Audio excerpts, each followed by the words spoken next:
I'm a hospice nurse at Serenity Hills Palliative Care in Ashford, Connecticut, or at least I was, until I submitted my resignation 4 weeks ago.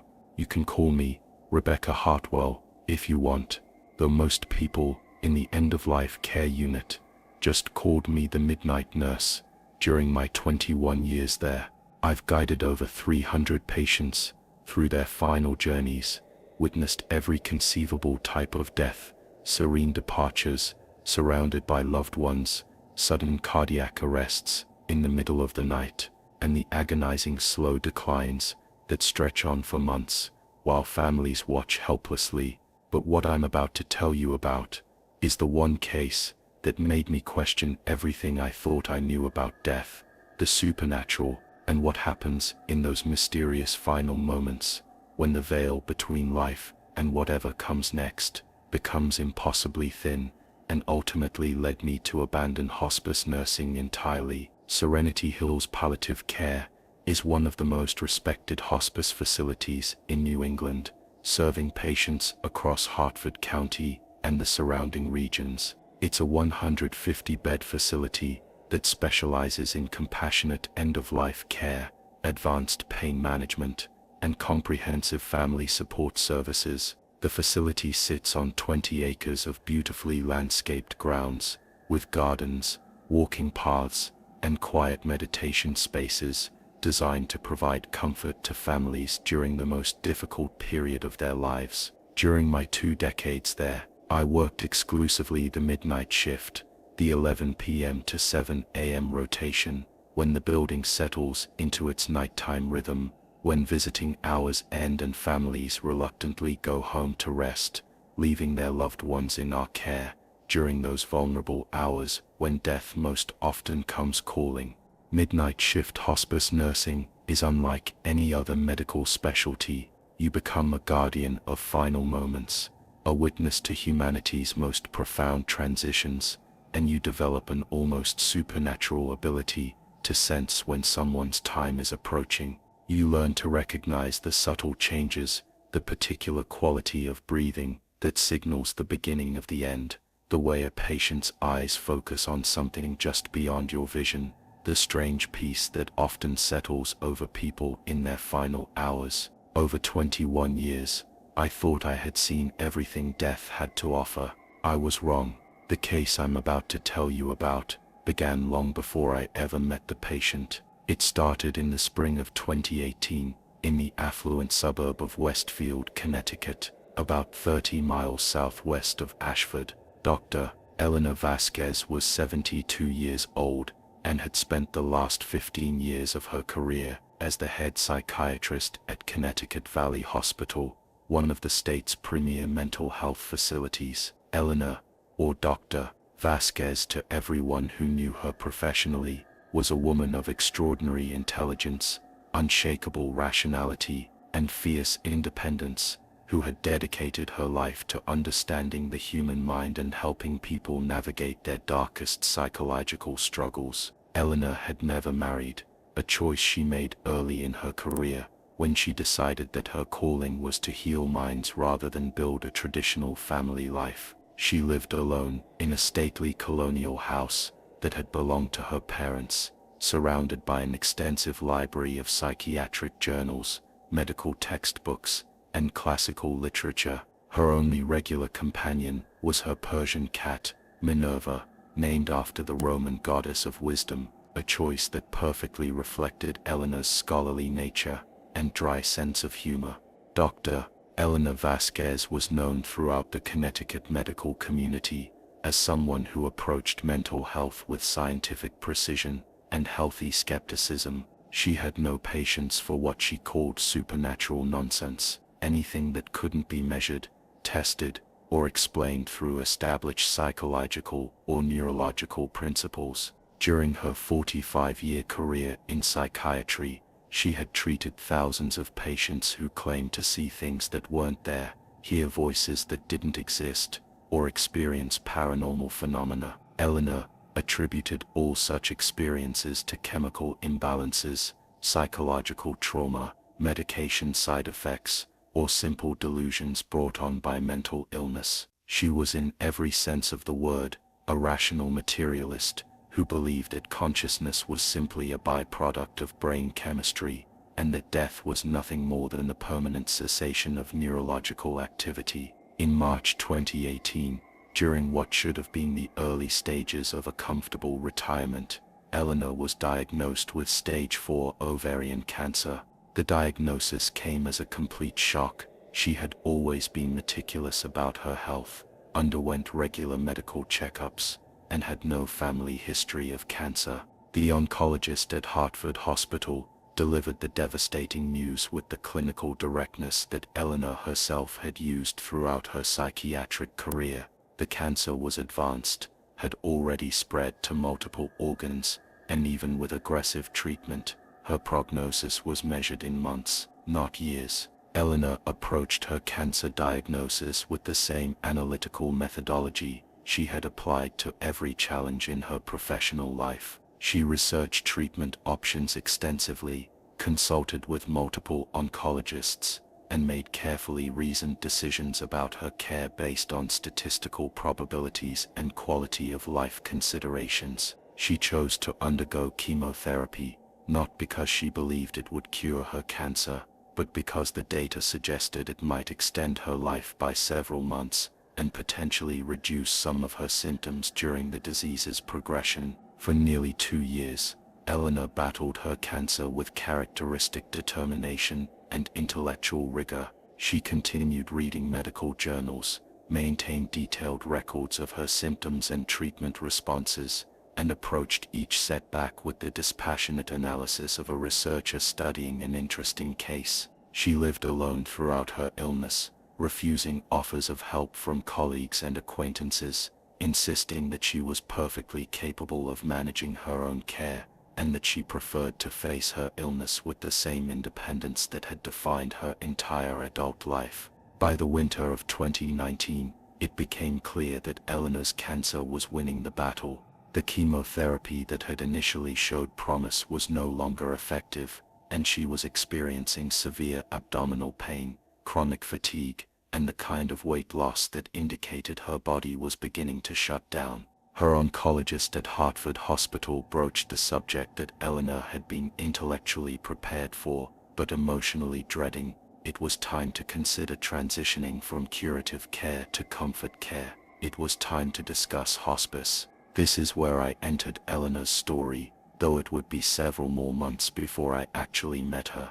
In February 2020, Dr. Eleanor Vasquez contacted Serenity Hills Palliative Care to discuss their services and determine whether their philosophy of care aligned with her own rational no-nonsense approach to death and dying. She was very specific in her requirements. She wanted medical professionals who would respect her intelligence, provide honest assessments of her condition, manage her pain effectively, without false hope or spiritual platitudes, and allow her to die with the same dignity and rationality that had characterized her life. Eleanor was initially assigned to our day shift team, but within a few weeks, she specifically requested to be transferred to midnight shift care. She explained that she preferred the quieter, less intrusive nature of overnight nursing, and she found the constant stream of well-meaning visitors during daytime hours to be exhausting and emotionally draining.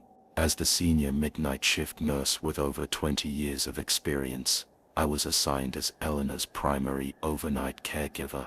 I first met Dr. Eleanor Vasquez on March 12, 2020, and I was immediately struck by her formidable presence despite her obviously declining physical condition. Even weakened by months of cancer treatment, Eleanor commanded respect through her sharp intellect, direct communication style, and the kind of professional authority that comes from decades of helping people through their most difficult psychological crises. Her house reflected her personality perfectly: orderly, intellectual, filled with books, medical journals, and tasteful but understated furnishings that spoke to someone who valued substance over style. Eleanor was initially somewhat skeptical of hospice care, viewing it as potentially too focused on emotional and spiritual comfort rather than practical medical management.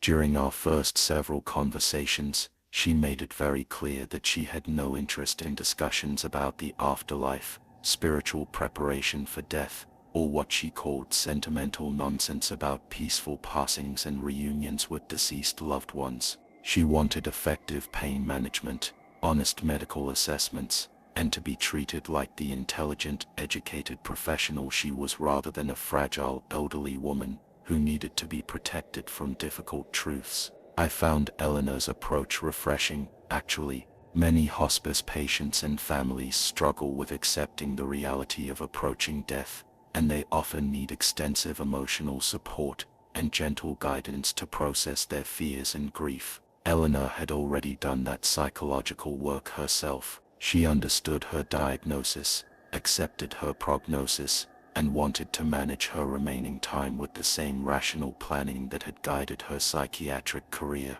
She was facing death the way she had faced every other challenge in her life, with intelligence, preparation, and unflinching honesty about what lay ahead.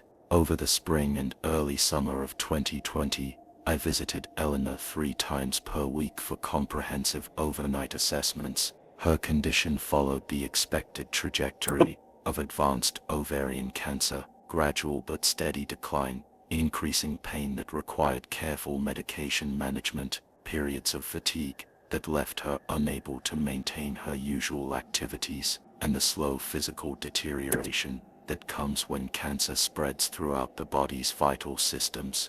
What impressed me most about Eleanor during those months was her intellectual curiosity about her own dying process. She approached her illness like a case study, documenting her symptoms, analyzing the effects of different medications, and discussing the physiological changes she was experiencing with the clinical detachment of a medical professional studying an interesting patient. She read extensively about the biological mechanisms of death, the neurological changes that occur during the dying process, and the medical literature on end-of-life care. Eleanor was determined to understand death from a scientific perspective, just as she had spent her career understanding the scientific basis of mental illness. Eleanor's house became a fascinating place for our overnight visits. She had converted her dining room into a makeshift medical library, with stacks of oncology journals, palliative care research, and neurological studies covering every available surface. Minerva, her Persian cat, would curl up on whatever pile of medical papers was nearest to Eleanor's favorite reading chair, seemingly unbothered by her owner's scholarly obsession with understanding her own mortality. Eleanor would spend hours each day reading about death and dying, approaching the subject with the same methodical thoroughness that had made her such an effective psychiatrist. By August 2020, Eleanor's condition had deteriorated to the point where she needed more frequent nursing support. We increased her overnight care to include weekend visits, and she had begun requiring assistance with some basic daily activities. Her pain was becoming more difficult to manage, and she was experiencing the kind of cognitive changes, periods of confusion, difficulty concentrating, occasional disorientation, that are common in the advanced stages of cancer when the disease begins affecting brain function. During this period, I began noticing subtle changes in Eleanor's behavior that were somewhat unusual for someone with her scientific background and rational worldview. She would occasionally stop mid-conversation during our evening visits and tilt her head slightly, as if she were listening to something that I couldn't hear. When I asked her about these moments, Eleanor would shake her head dismissively and attribute them to medication side effects or fatigue-related auditory hallucinations, perfectly reasonable explanations that aligned with her medical training and materialist philosophy. More significantly, Eleanor began mentioning her parents during our conversations, something she had rarely done during our earlier visits. Dr. and Mrs. Vasquez had been deceased for over 15 years, but Eleanor started referring to them in present tense, making comments like "my father would disapprove of how messy I've let the house become," or "my mother always said I was too stubborn for my own good." When I gently reminded her that her parents had passed away years earlier, Eleanor would look momentarily confused, then annoyed with herself for what she called sloppy thinking brought on by pain medication. The most intriguing change was Eleanor's relationship with Minerva. The Persian cat had always been affectionate but independent, typical of her breed. But during the late summer of 2020, Minerva began exhibiting behavior that even Eleanor found puzzling. The cat would sit for hours, staring intently at empty corners of Eleanor's bedroom, her tail twitching and her pupils dilated as if she were watching something move through the space. Sometimes Minerva would follow invisible movement with her eyes, turning her head to track something that neither Eleanor nor I could see. Eleanor, true to her scientific training, hypothesized that Minerva might be responding to subtle changes in air pressure, electromagnetic fields, or other environmental factors that humans couldn't detect, but that cats, with their heightened senses, might perceive. She even went so far as to research feline sensory capabilities and the possibility that cats could detect infrasound or other phenomena associated with structural changes in older houses. Eleanor refused to consider any supernatural explanations for Minerva's behavior, insisting that there had to be a rational, scientifically explainable reason for the cat's apparent fascination with empty spaces. By late October 2020, Eleanor had entered what we call the transitional phase of dying night, the period when patients begin experiencing more significant changes in consciousness, physical function, and their relationship with the world around them. She was spending increasing amounts of time sleeping, her appetite had virtually disappeared, and she was having more frequent episodes of confusion and disorientation. Eleanor found these cognitive changes particularly frustrating because they interfered with her ability to read and analyze the medical literature that had been her primary comfort during her illness. It was during this period that Eleanor's rational scientific worldview began to be challenged in ways that clearly disturbed her. She started having what she called unusually vivid dreams about her parents, dreams that were so realistic and emotionally compelling that she would wake up convinced that she had actually been having conversations with them. These dreams troubled Eleanor deeply because they felt fundamentally different from normal dreaming,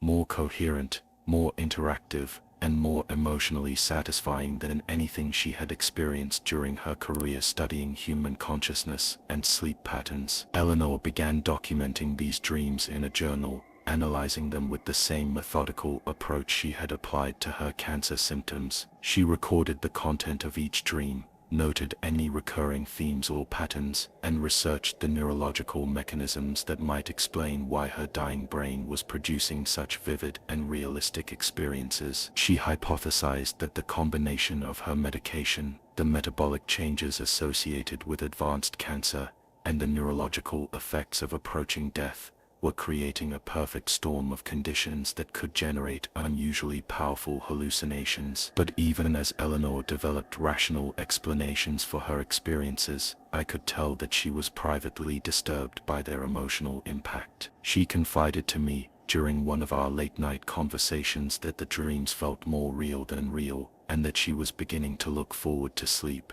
because it meant she could spend time with her parents again. This admission clearly frustrated Eleanor because it contradicted her lifelong commitment to materialist thinking and scientific skepticism. The night of November 15, 2020, began like many others during my years in hospice care, but it would end by fundamentally changing everything I thought I knew about death, consciousness, and the possibility that something exists beyond our physical world. Eleanor had been declining rapidly over the previous week. Her periods of consciousness were becoming shorter and less frequent. Her breathing had become increasingly labored, and she was showing the physical signs that indicated she was likely entering her final days. I arrived at Eleanor's house at 11 p.m. for what I expected would be a routine overnight shift, monitoring her vital signs, adjusting her pain medications as needed, and providing comfort to a brilliant woman who was facing death with the same intellectual courage that had defined her entire career.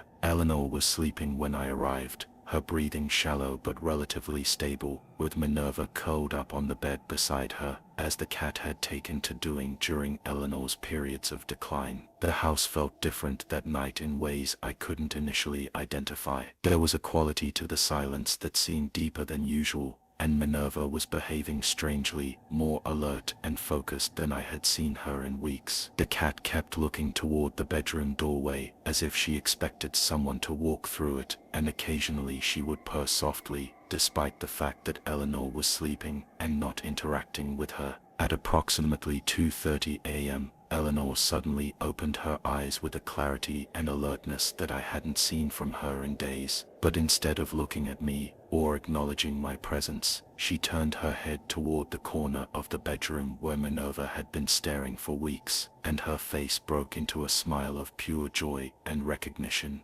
"Papa," Eleanor said in a voice filled with wonder and delight.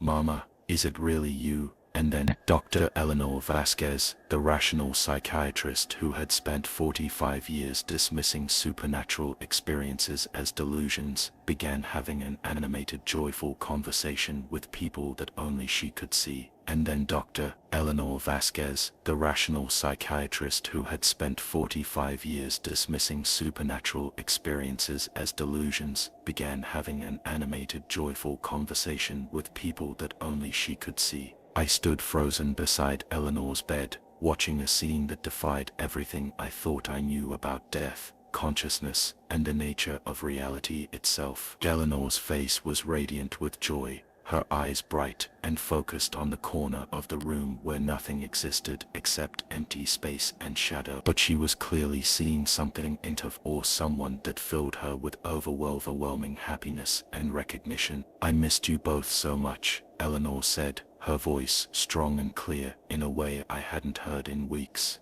"Papa, you look exactly the same. And Mama, you're wearing your blue dress, the one from my graduation." She paused, as if listening to responses I couldn't hear, then laughed with pure delight. "Yes, I remember that day. I was so nervous about my speech, but you told me I would be magnificent." Eleanor reached toward the empty corner with her right hand, her face glowing with love and wonder. "How is this possible? The medical literature says this can't happen. There's no neurological mechanism that could explain." She stopped mid-sentence, listening again, then smiled. "You're right, Papa. Some things don't need scientific explanations." I remained completely still, afraid that any movement or sound might interrupt whatever extraordinary experience Eleanor was having. Minerva, who had been sleeping curled up beside Eleanor's leg, suddenly raised her head and began purring loudly, while staring intently at the same corner that had captured Eleanor's attention. The cat's behavior sent chills down my spine. Animals are supposed to be sensitive to things humans can't perceive, and Minerva was clearly responding to something in that empty space. Eleanor continued her conversation for nearly 30 minutes. She spoke about her childhood, her medical school years, her psychiatric career, and her regrets about never having children or finding a life partner.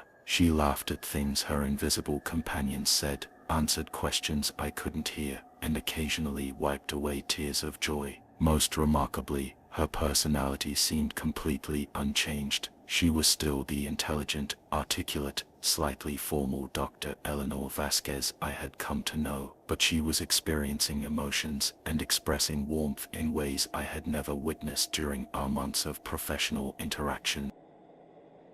"You've been waiting for me?" Eleanor asked, her voice filled with wonder. "All these years. But I always believed that death was simply the end of consciousness, that there was nothing beyond brain function." She paused, listening, then nodded thoughtfully. "I suppose I was wrong about a great many things." The conversation gradually shifted to more practical matters.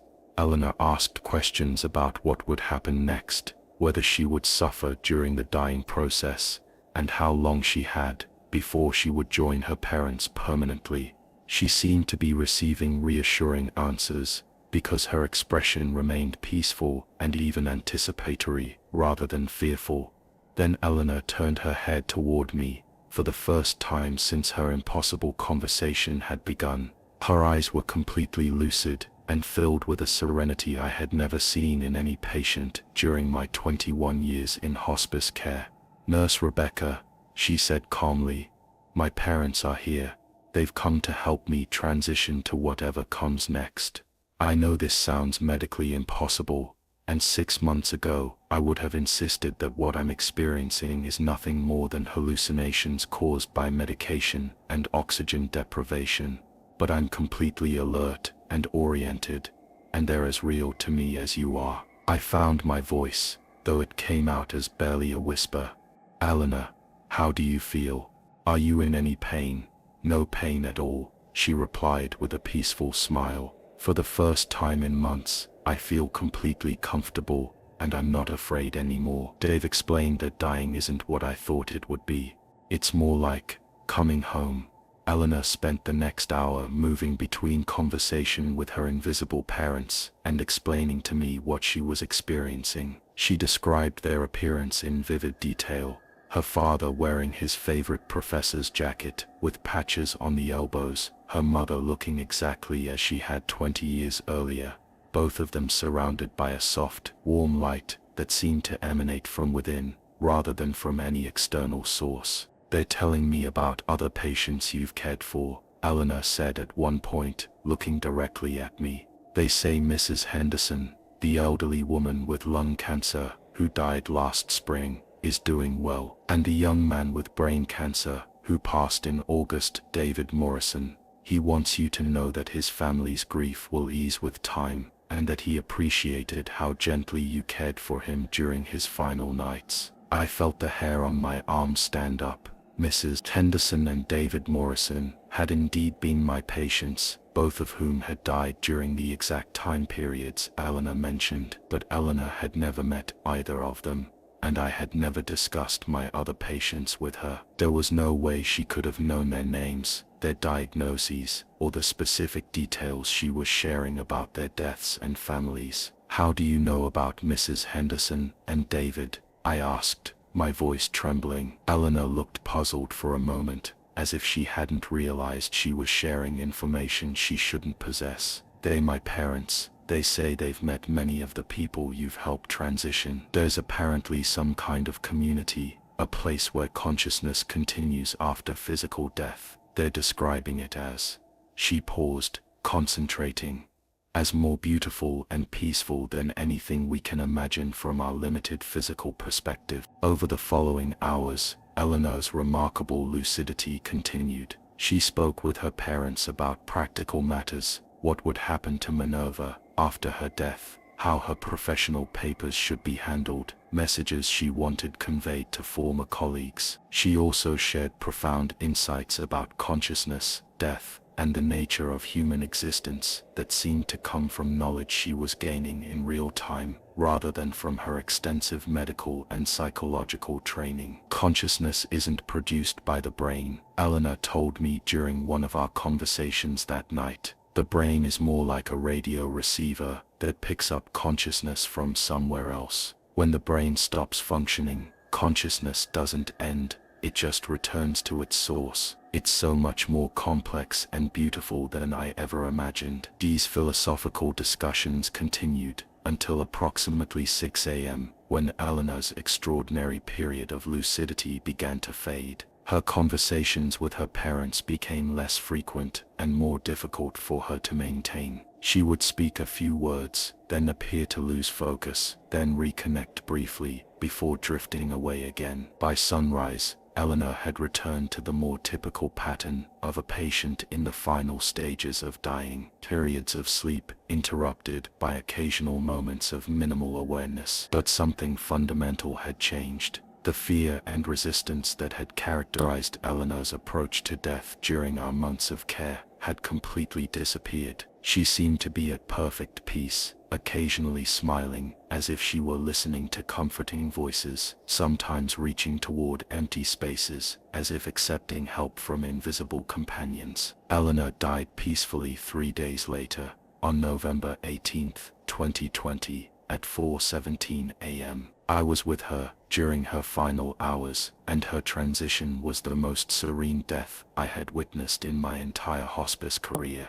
There was no struggle, No apparent pain, no fear, just a gentle cessation of breathing, as if she was simply stepping from one room into another. Minerva, who had remained close to Eleanor throughout those final days, purred softly and then quietly left the bedroom, as if she understood that her companion had completed her journey. Eleanor's case fundamentally changed how I approached hospice nursing and death itself. I had always considered myself a practical, medically oriented nurse who focused on pain management and comfort care, rather than spiritual or metaphysical concerns. But Eleanor's experience, her detailed conversations with deceased parents, her knowledge of patients she had never met, her profound transformation from scientific skeptic to peaceful believer, challenged every assumption I had about consciousness, death, and what might exist beyond our physical world. In the weeks following Eleanor's death, I found myself researching near-death experiences, consciousness studies, and the growing body of scientific literature that suggests human awareness might persist beyond clinical death. I began paying closer attention to the mysterious phenomena that occur around dying patients, the way they sometimes speak to invisible visitors, their occasional knowledge of things they shouldn't know, the sense of presence that family members report feeling in the rooms of deceased loved ones. Most significantly, Eleanor's case made me question my role as a hospice nurse and my responsibility to patients who might be experiencing things that medical training had taught me to dismiss as hallucinations or medication effects. If Eleanor was right,